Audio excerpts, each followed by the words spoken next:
গতকাল ঠিক 9টার দিকে আমাদের ডেফোডিলের একজন ভাইয়ের বাইকে আমাদের সিটি ইউনিভার্সিটির একজন ছাত্র ছুটে ফেলছে ভুলে, ইচ্ছাকৃতভাবে না, ভুলে।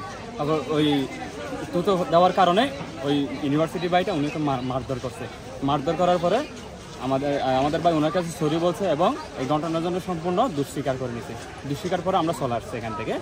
চলে আসার পরে আমাদের এবং কিছু ভাইয়েরা উত্তেজিত অবস্থায় গিয়ে ওনাদেরকে মানে বিভিন্নভাবে গিয়া করছে, হুমকি ধমকি দিছে। কিন্তু হ্যাঁ আমাদের ভার্সিটি কিন্তু খুব বেশি গিয়া করে না। এটা হচ্ছে আমাদের স্টুডেন্ট গিয়ে ছিল, কথাবার্তা ছিল। কিন্তু এখানে ইউনিভার্সিটি টু ইউনিভার্সিটি কোনো কিছু হয় নাই। আমাদের সম্পূর্ণটা গিয়া ছিল স্টুডেন্টদের সাথে, ওদের স্টুডেন্ট এবং আমাদের স্টুডেন্ট। কিন্তু এর পরবর্তীতে এরা ডেফোডিল ইউনিভার্সিটির স্টুডেন্ট সম্পূর্ণ প্রশাসনিক সহযোগিতায় অস্ত্রশস্ত্র গোলা বারুদ নিয়ে এসে এখানে যা হামলা করছে এটা কোনোভাবে কোনো স্টুডেন্টের মধ্যে দায়িত্ববোধের আওতায় কোনোদিন পড়েই না।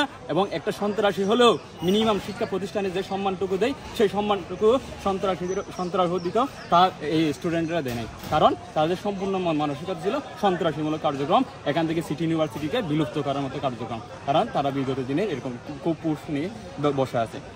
আমাদের এখানে যে বোম বারুদ ফেলা হয়েছে একদম মাটির ভিতরে গেঁথে গেছে। এটা কি স্টুডেন্টের কাছে থাকে এগুলা? আমরা এখন আমাদের অবস্থান হচ্ছে আমাদের ক্ষতিপূরণ এবং ডেফোডিল ইউনিভার্সিটির চেয়ারম্যান যে বলছে যে এটা আমাদের স্টুডেন্টরা করে নাই, এটার জন্য সম্পূর্ণ দুঃস্বীকার এবং দায় স্বীকার করে নিয়ে এটা ওনার জন্য সম্পূর্ণ ক্ষমা চাইতে হবে। এটা হচ্ছে আমাদের স্টেটমেন্ট। বর্তমানে বললেন যে হয়েছে যে তারা হচ্ছে প্রথমে ডেফোডিলার সিটির তো সবসময় মারামারি লেগে থাকে, মারামারি হয়েছিল। কিন্তু আমরা কখনো ভাবিনি যে তারা এইভাবে আক্রমণ করবে। আর আমরা তো হলে ছিলাম, মেয়েরা সেফ ছিলাম, ভাইয়ারা ছেলেরা যারা ছিল ওরা সবাই আনসেফ ছিল, ওরা বাইরে ছিল, অনেকের মাথা ফেটে তো হসপিটালেও গেছে। আর সকালে দেখতেছি এই অবস্থা, পুরো এখানে মারামারি, এখানে তো পুরাই ধ্বংস করে দিল আমাদের ভার্সিটি। আমাদের ভার্সিটিতে এমনিতেই একটু ছোটোখাটো ভার্সিটি, কম টাকার ভার্সিটি দেখে এখানে কিন্তু মানুষজন বেশি পড়তে আসে। তার মধ্যে ওরা যদি ভার্সিটির এই অবস্থা করে, আসলে তো এগুলো কিছুই বলার নাই। এটা হচ্ছে ড্যাফোডিল কর্তৃপক্ষের ক্ষমা চেয়ে আমাদের ভার্সিটির ক্ষয়পূরণ দেওয়া। আর সব থেকে বড় কথা হচ্ছে যে ভার্সিটির সন্ত্রাসরা, ড্যাফোডিলের মতো একটা নাম করা ভার্সিটির সন্ত্রাসরা এই কাজগুলো করছে, ওদেরকে ঢাকা, ইভেন কি ভার্সিটি ড্যাফোডিল ইউনিভার্সিটি থেকে বহিষ্কার করা, এটাই আমাদের দাবি। এতটুকুই।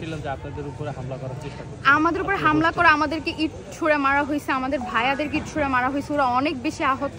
এগুলো তো আসলে ঠিক করে নেয়। ওদের মতো নাম করে ইন্টারন্যাশনাল ড্যাফোডিল ইউনিভার্সিটি নাম করে, যেখানে বিদেশি মানুষরাও পড়ে, সেই ভার্সিটি নাকি সিটি ইউনিভার্সিটিকে এভাবে ধ্বংসলীলা পরিণত করে দিল। আপনারাই দেখেন বাসের অবস্থা। আমাদের তো অনেক কোটি টাকার ক্ষতি হইতে পারে। সব নতুন বাস ছিল, ইভেন কি আমাদের প্রশাসনিক ভবনে ঢুকে হচ্ছে যে তারা টাকা চুরি করছে, যত সার্টিফিকেট ছিল ওটা চুরি করছে, ইভেন কি ওভেন ফ্রিজ পর্যন্ত নষ্ট করে দিয়েছে আমাদের প্রশাসনিক ভবনে ঢুকে। এগুলো তো একটা মানসম্মত ভার্সিটির শিক্ষার্থীদের পক্ষে করা সম্ভবই না। তারা কি সন্ত্রাস পালতেছে, নাকি তারা মনুষ্যত্বহীন মানুষ পালতেছে, নাকি তারা আসলে সার্টিফিকেট দিচ্ছে টাকার বিনিময়ে? আমার জাস্ট এতটুকুই জানার। আর তাদের উচিত আমাদের ক্ষয়পূরণ দেওয়া।